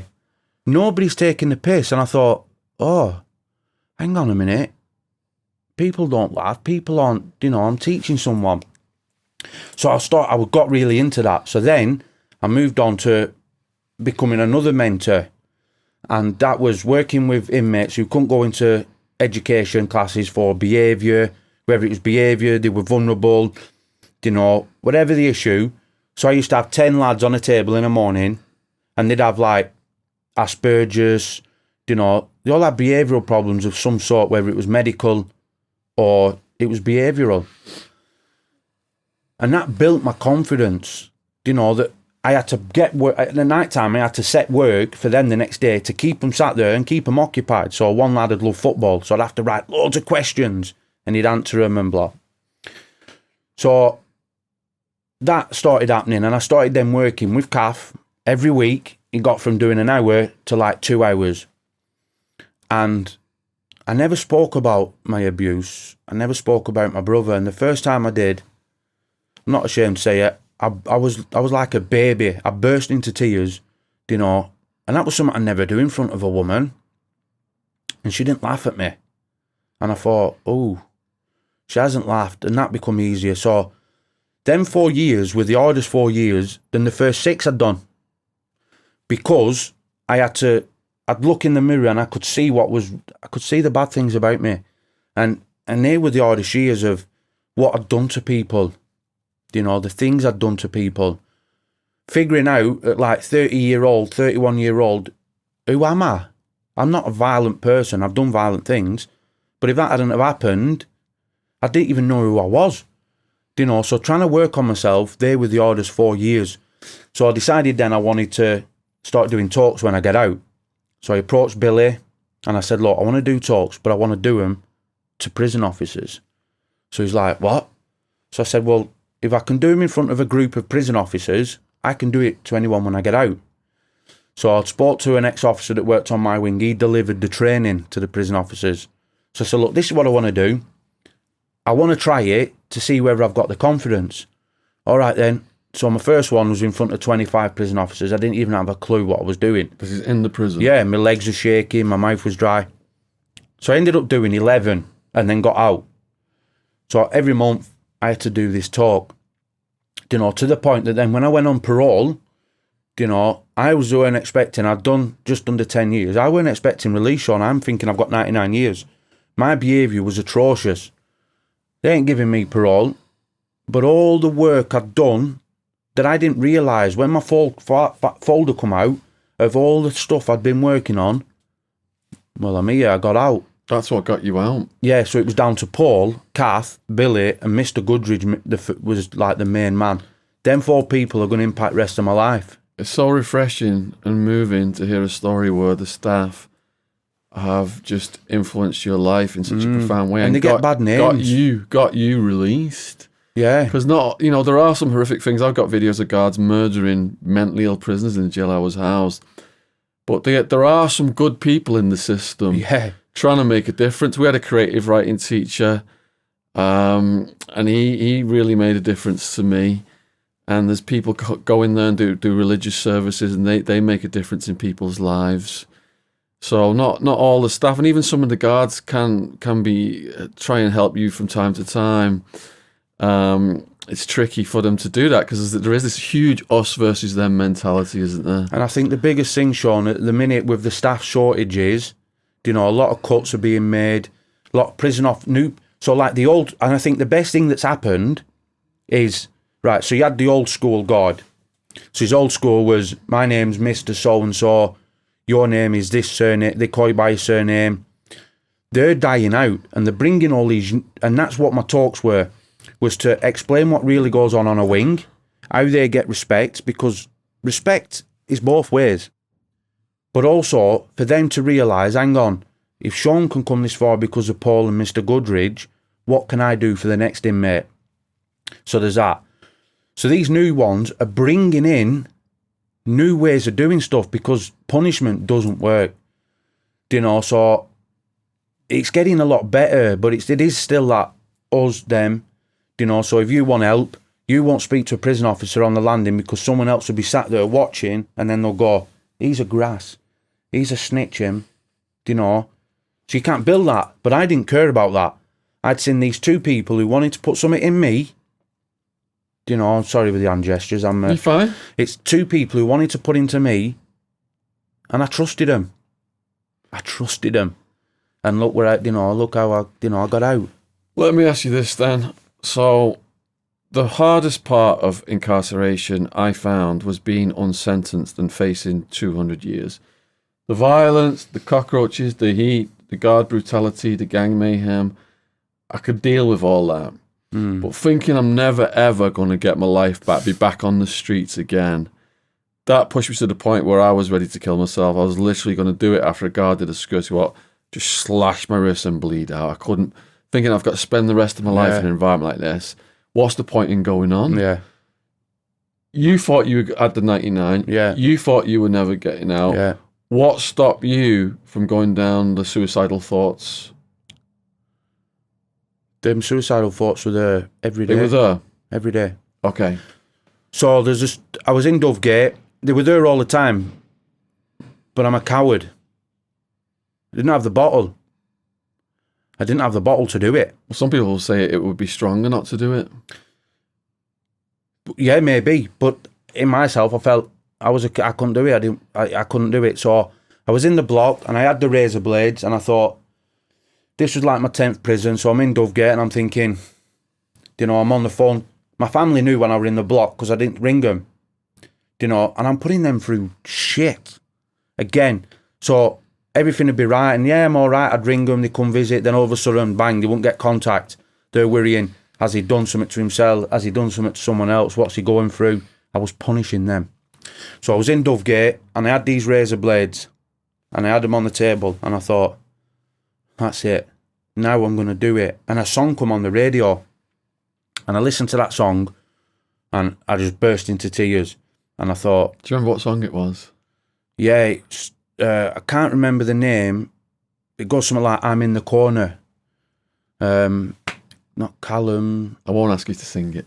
No, I'm not going to do. Callum, I think it was Callum Smith or I don't know. Had you heard it previous and it was something to do with like your life? Or it was just a new song? It's a new song. Okay. But I listened to the lyrics and I was like, it just made me cry that much that them thoughts of killing myself went. What about the lyrics made you cry and just resonated?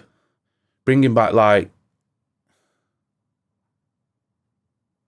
thinking about like my ex-girlfriends and, you know, because I was still madly in love with her and, you know, and it just, listening to that, I just associated that with her, you know, and it just, I don't know, it just listening to them lyrics just got right into me.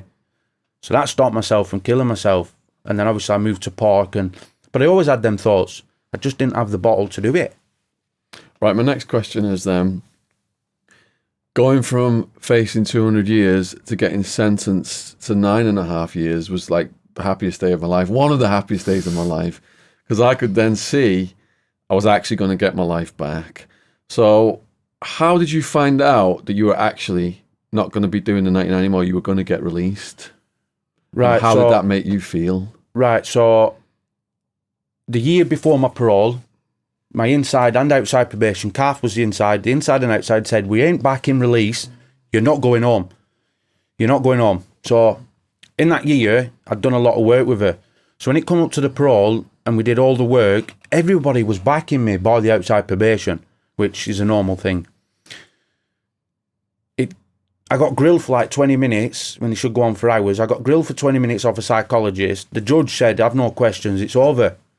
I walked out and my solicitor said, I had an independent psychologist who'd been my psychologist for 3 years in the prison. We come out and he basically said, you're going home. 3 days later, my mum got a phone call off my solicitor, he's going home. But I didn't get told till the day after when my probation officer come in and said, I've got some bad news for you. And she gave me the letter and I went, because even though I'm saying to myself, I'm getting knocked back, still that bit of hope. People can't, it's always like people say, oh, think of the worst. No, because you still have that hope. That hope is still there. So I don't believe in you just think of the worst. You've got to have that bit of hope. It's like in Shawshank Redemption, isn't it? Where he's going in front of the board. Yeah, so, but it didn't happen. And like, she gave me the letter and she said, I'm sorry, Shaun. And I was in work. I worked in a warehouse, so I'm in the back office, and she said, open it. I said, what's the fucking point? You know what I mean? She said, just open it and read it. And I looked. You've been granted parole.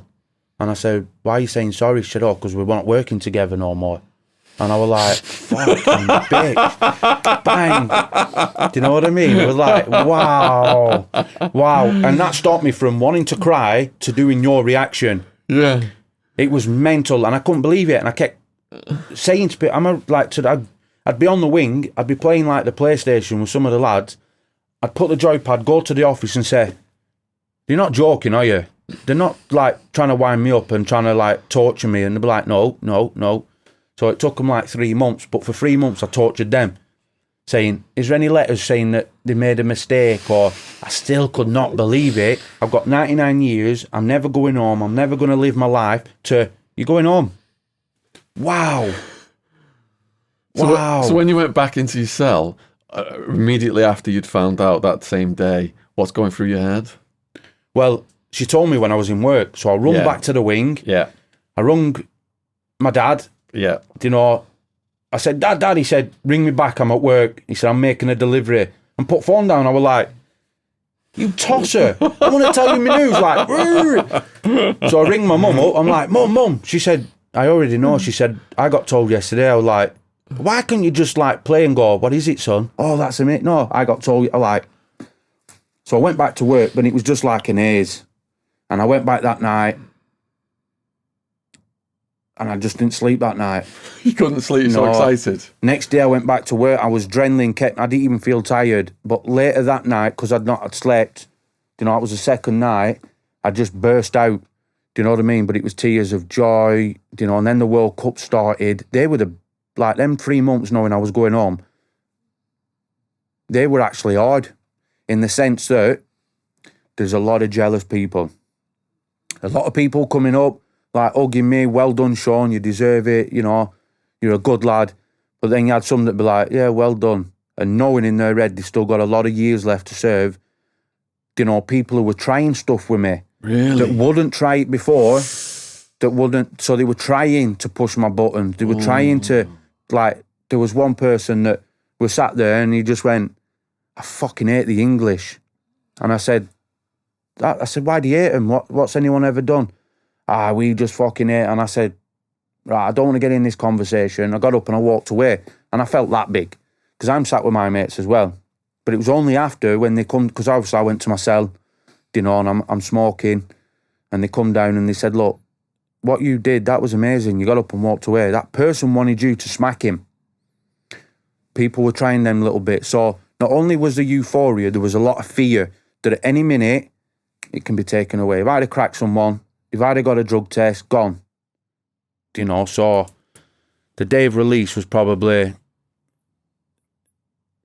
frightening. Was probably more frightening than getting the sentence. Take us through the day of your release. So I woke up early and I'd got a 3-piece suit that I went on my parole with because I'd never owned a suit. So I'd saved up and I bought this 3-piece suit for my parole. So I was going home in that. People saying, you're going out in your 3-piece? You got, yeah, I got parole in this. I want to feel some pride. So I got up like 4 or 5 o'clock, got a shower and I'm thinking, I want to put my suit on. I had nothing in my cell because I'd accumulated that much stuff. Stereo, PlayStation, DVD player, everything had gone. That 10 years worth of stuff, all my friends had, because that's what you do, you give it. So I'm sat in this empty cell and I'm looking around. The TV sounds like it's mega loud because there's no in the cell. And I'm sat and I'm thinking, this is like the first day I came into prison. I didn't have anything. I've got the same nerves about that door opening like the first morning. So when you go in that jail, the next morning when you wake up, it's them nerves of the unknown. I was getting them saying, unknown, what's going to happen today? The unknown. I never expected to walking out the gate. So they opened the door and I think I was just that hyper and, you know, there's a lot of good people I met, prison officers and inmates, you know, to the point where I was talking to that many people, constantly like talking to them, and then people are going to work that they just said, right, Shaun, you know, fuck off, get off the wing. Like, wow. You know, and I walked out, my dad was stood there and I hugged my dad and he didn't tell me till last week. And he said, when I got hold of you, he said you was physically shaking. And I didn't realise. And we went for breakfast and we got a big full breakfast and I was looking forward to it and I was starving, thinking my first fry up, that's what everyone wants. I ate a sausage, probably ate a slice of thing of my bacon and I couldn't eat it because I felt sick. You know, that. And now the journey of getting out has just been awesome. It's interesting because people think when you go in prison, you got this visceral reaction, but coming out creates the same reaction, doesn't it? As going in, yeah. Yeah. And how did you break your relationship with drugs? The fear of going back to jail. Had you stopped, once you were doing like the more positive activity in the prison, had you already put it behind you or were you still on the drugs? No, I was still, you know, so I was like sniffing Subutex, which is like an opiate kind of, you get off your head. Yeah. So I was smoking weed, then it changed to this new one, this spice. And then I only had that once and I thought I was going to die and I went down and I was in a cell on my own. So I felt my heart going and my body paralysed and I thought, oh shit, because my heart just kept getting faster and faster and faster and I was gone. Anyway, I come to, I was on the floor and I thought, never again. Then when I got my parole, because people would come up to me and they say, oh, like all my friends, I've got a sorter, and that's what I did. If I got something, I'd share with them. As soon as I got parole, it was so easy to say, no, because if I get a drug test, I'm in trouble. That's a minimum 2-year knockback for my parole, you know. So I would then, you know, and like now, I get into any sort of trouble because of the licence conditions I'm on. I go back. If I don't commit an offence, I'm in for a minimum 2-3 year. If I commit an offence, especially violence, they'll never ever let me out again. There's no parole. That's it. because I've still got the 99-year sentence on me. Wow, that's hanging over you. So I'm on licence for life. I have to see a probation officer for life every week. There's that many conditions. So I go for a job, got to tell my probation officer. I move house, got to tell my probation officer. I get a girlfriend, got to tell my probation officer. Everything I do, because then he's got to ring the police. The police have got to be notified. You know, it's mental. I remember Pepsi Watson, he mentioned about the girlfriend and she had to be notified and all this stuff. And that caused the relationship to end. Well, luckily, sorry. Yeah, go on. So, like, I then got back with my ex, didn't last.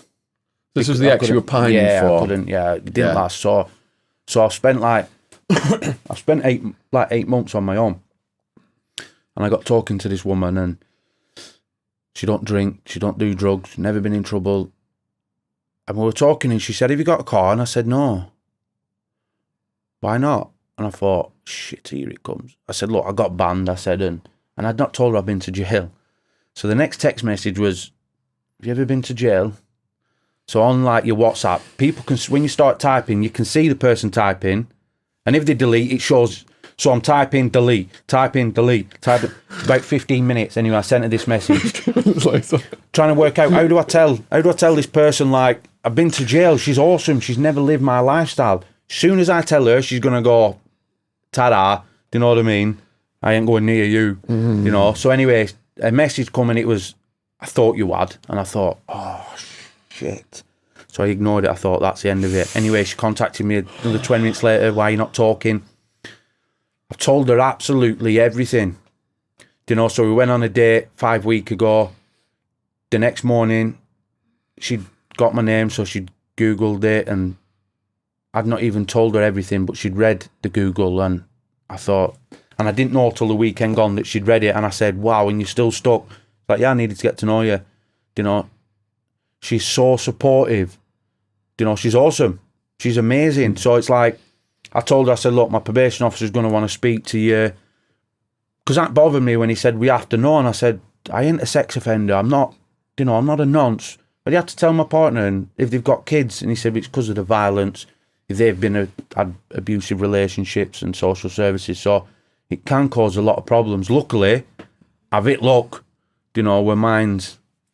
What about finding work? Has that been problematic? Yeah. So I've been getting work.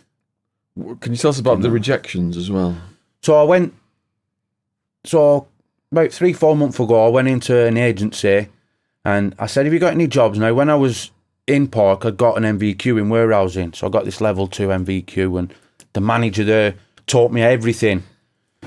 So I thought, well, I've got that. So I've gone into this agency and I said, you got any jobs? He said, doing what? I said, warehousing, a driver's mate. He said, oh, we've loads. He said, can you come in the morning for an interview? Yes, I'll come out, rung my family, I've got an interview. I said, yeah. The next morning, I'd put my shirt and my pants on, and, you know, I'd got all my qualifications, and I went in. And the first question he asked, he said, what job are you doing, or what job have you been doing? And I went, I've been away for 10 years. And he went, oh, brilliant. He said, where have you been? Thinking I'd been travelling or somewhere. Spain.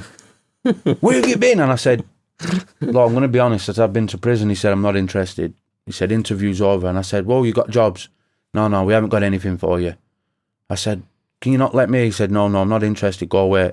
And that's what it's been. So like I said, I've been getting a lot of work, but it's not consistent, you know. So I've signed up to a boxing charity match in 5 months. A boxing charity match? Yeah, so it's a white collar. I've now got... Have you got a boxing history then? Not really. Something I've always loved.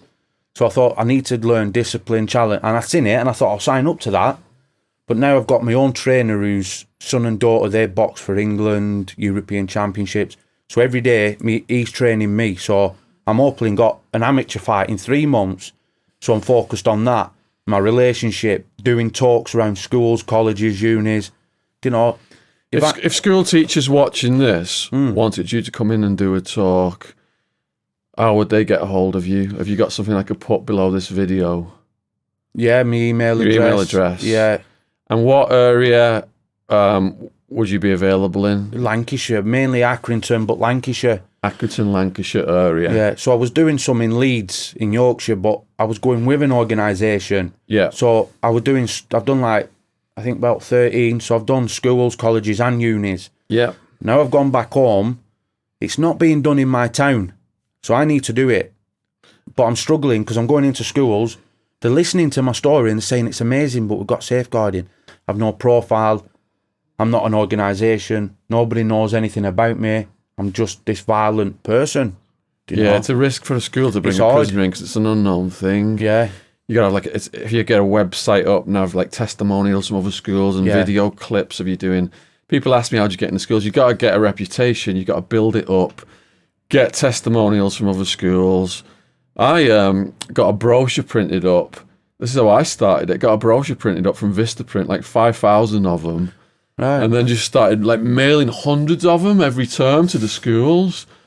And, 100 of them would just get thrown in the trash. And then I get one, I'd respond, and it just built up from there. It's just getting the contacts and getting your reputation built up. But it's like, it's even if like for doing this now,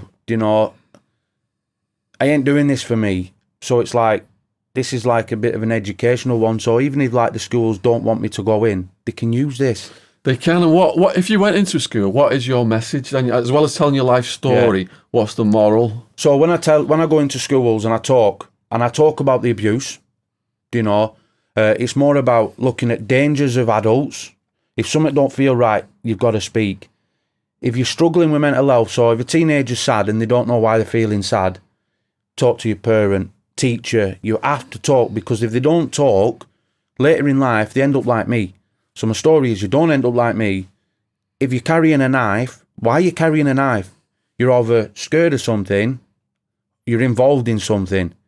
You've got to talk and say, this is going on in the area, or this is why I want to do this, can you help me?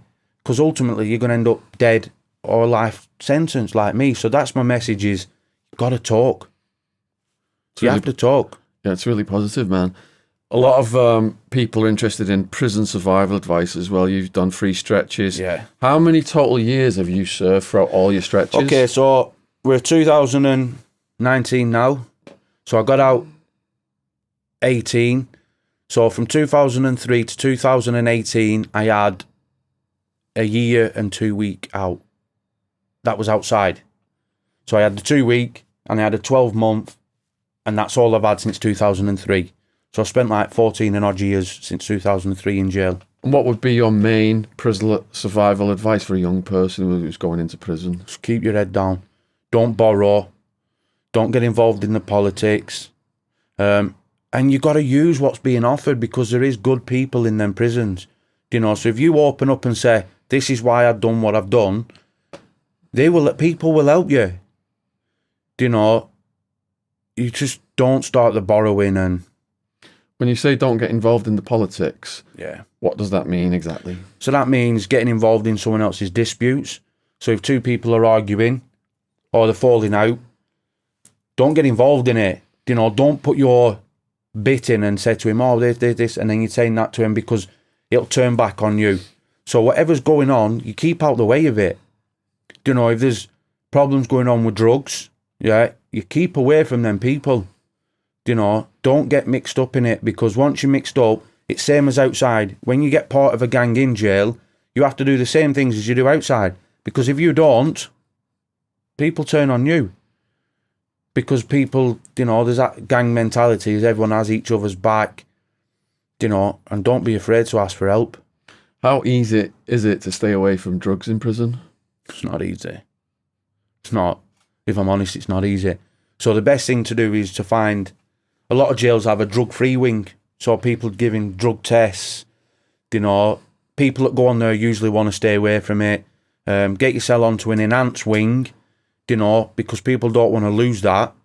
What does that mean exactly, enhanced wing? So like I explained about the behaviour regime, so you've got basic, standard, enhanced.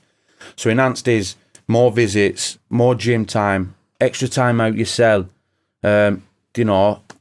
People want to keep that because you get your better jobs, you get the more trusted jobs, and there's not as much drugs as what there is on the other wings. But it's not easy. Would you recommend exercise, gym time as a way of getting off drugs? Because you mentioned like your boxing and stuff. Yeah. Martial arts, fitness classes, all those kinds of things have helped me since post-release. So if you can engage in a more positive activity, physical activity. Yeah, definitely. So for me, like, I have my angry days and I have days where I think I can't cope or I have them urges. So I either go for a run. So like since October last year, we're in June now, I've lost 4 stone, so, and the boxing's helped, it's keeping active and not going back. Like I'm still back in my old area, which ain't going to be for long, but I've not been out drinking with anyone. I don't speak to any of my old associates. You got to keep away from that, and stay positive and active. Did you develop a fitness routine in the prison? No, because like I said, I got up to like 21 stone, so I didn't really train, because I go in the little gym and I get wound up with people, and then I just want to hit them with a dumbbell, because lads go in and they stuck in, there's this facade now, there's a lot of good training lads in there that are big, but there's also a lot of like dickheads who will cause trouble and just want to fight with you. So I didn't, so I ballooned up to 21 stone, and that was fat because I was eating, but I only played football. What helped me was more my education side. That helped me keep focused, keep off drugs, So you've given advice about fitness and the routine and dealing with the prisoners and staying away from the mix. But what about a young person going in, advice about them interacting with guards? Yeah, it's not, you have to forget that, because it's same as the police, it's us and them. Unless you're disrespectful, the chances of you getting beat up off a prison officer are pretty slim now because they all wear body cameras. So it's be respectful, yeah. You don't have to arse lick them, but you just be respectful and allow them to let you in, because if I didn't allow Paul and Mr. Goodridge, I wouldn't be out of jail. So you have to trust them to think. So if you've got a problem, ask someone. If they don't deal with it, don't get anti-authority and think they're all the same. You ask somebody else. You've got to keep asking until you find that person who wants to help, because there is people who want to help you. What if a young person goes in there with like a big ego and they're acting like tough and flash, or they like demonstrate they've got a lot of money, things like that? What could potentially happen there? So I've seen it. So there's lads that go in and I've probably met more millionaires, than what I've seen on TV of like Housewives of Cheshire. I've seen more millionaires in there than what I have on that TV programme. Everyone's a millionaire and they've all got businesses and fancy cars. That is not liked, because you've got real gangsters. Yeah, and I've come across men that I thought, oh shit, I would never want to come across, because they're real men. They are dangerous, dangerous men. So you've got them who think, all right, your parents are millionaires, I'm going to fucking kidnap you. I'm going to threaten your parents to say, you send me so much money and we'll protect your son. If you don't, he's getting it. I've seen it happen. People are not interested in what you've got. People want to see if you're a tidy person. So you don't bullshit. Don't big yourself up if you can't back it up, because you're going to get found out. Because somebody in there can handle themselves is going to think, oh, he can handle himself. He's going to batter you. Or they're going to do something even worse because they think you're an odd man. You've got to be yourself. If you're not a violent man, don't act like it. How can you tell who's a real gangster in prison? Because they're quiet. They're quiet and people respect them. They've got a lot of stuff, but they're not interested in the day-to-day shit of the wing, of the petty little drugs, or, you know who they are. The ones who would do all this with the chest out, they're the vulnerable ones. They're the ones that are hiding something. And not all of them, because there is some, like, odd men and crazy ones that are loud. The real ones are usually the quietest ones. So people go in and they see these guys acting big, bad and tough. Yeah. Where I was housed, you see all these like Nazi guys and stuff running around. But then it might be some little old man who's like a shot caller with his spectacles on. Just looks like he wouldn't hurt a fly, and he's already, done not put all his work in. And but you think the big guys are running it, but actually the little guys running it. Yeah, they're just the muscle. They're the ones who get sent out on doing the jobs and doing the shitty bring me, fetch me. So there's that. It's just about being yourself, and and not trying to be someone you're not, because you get found out. And how hard is it to stay away from spice? It seems like spice is everywhere. You can't stay away from it. Did you see people wigging out on it? Yeah. I seen a lad who, I didn't actually see him, but he lived across from me on the landing. We've all been banged up at dinner time. Next minute, all the nurses are running. Bring the defibrillator. His cellmate got up to go to a funeral. The screws opened the door at lunchtime to say, right, come on, we're escorting you. He's gone to wake his cellmate up to say, I'll see you later. He's not woke up. His heart stopped. They brought him back to life, and the week later, he's back on it again. So lads will be walking down the landing, the deck. You know, same as you see it on the news, if not worse. You know, so it's all about your self-control, because you can't stay away from it. Did you come across any famous prisoners, like TV celebrities, etc., or any famous gangsters during those years you did? Danny G in Dovegate. I didn't know him, though. So you came across Danny G? Know about him, mate. Yeah, have you know about him? Have you seen the video? No. So I interviewed a prison guard, Manchester Strangeways. That's right, down the block. And he starts out with a 30-minute story of Danny G fighting 10 guards. Yeah. And they're tornado-trained guards. Yeah. And this guy is such, he's strong and knows what he's doing. They're taking it in turns, like they're going in, battering it, trying to batter him, and then coming out because they're running out of breath. Yeah. Getting the breath back, going back in. And the end of this fight, he's wearing the goggles and the stuff and just laughing at him. Yeah. Yeah, so where did you meet him? I came across him, so I don't know him. I came across him in Dovegate. In Dovegate? Yeah. Did you say hello to him or speak to him? No, I just knew, everyone knows who he is. Everyone knows who he is? Yeah, so he is not really a troublemaker until someone sets him off, I think. Yeah. But I don't want to talk much about other people, but yeah. I came across another guy on the second sentence, and he was in American prison. Yeah. So I'm talking, and like there's rivalries between Blackburn Rovers and Burnley. They hate each, and I mean it's pure hatred. And I'd made a mistake of calling him, because we call him the Dingles. So I said, "Oh, you're a fucking dingle, are you?" Who'd you say that to? To this man. Yeah. And same again, short, glasses, didn't look, I thought I was. Until someone said, "I think you need to come with me." And I said, "Why?" He said, "Come and read this." And I gone to his cell and he opened a book, and the guy's picture's there. He's only the head of the firm, of the hooligan firm. And I was like, so obviously I went and said, I apologise about that, And he was telling me about how he survived in American jails, because he'd done all this like massage, therapy stuff, and with his martial arts, and famous people. Not really. Came across a lot of crazy people who were like serious guys, but no. How do you know they were crazy? Because they're quiet, and then when they lose the shit, you know about it. They go ape shit. Yeah. And you have them sort of ones, and as soon as like the prison officers, because the prison officers know who they are, and you find that they are slick as well. There's a lot of prison officers that are slick, because they know that. I think that's how you know someone's worth something, because they get arse licked. They don't shout, they're not aggressive.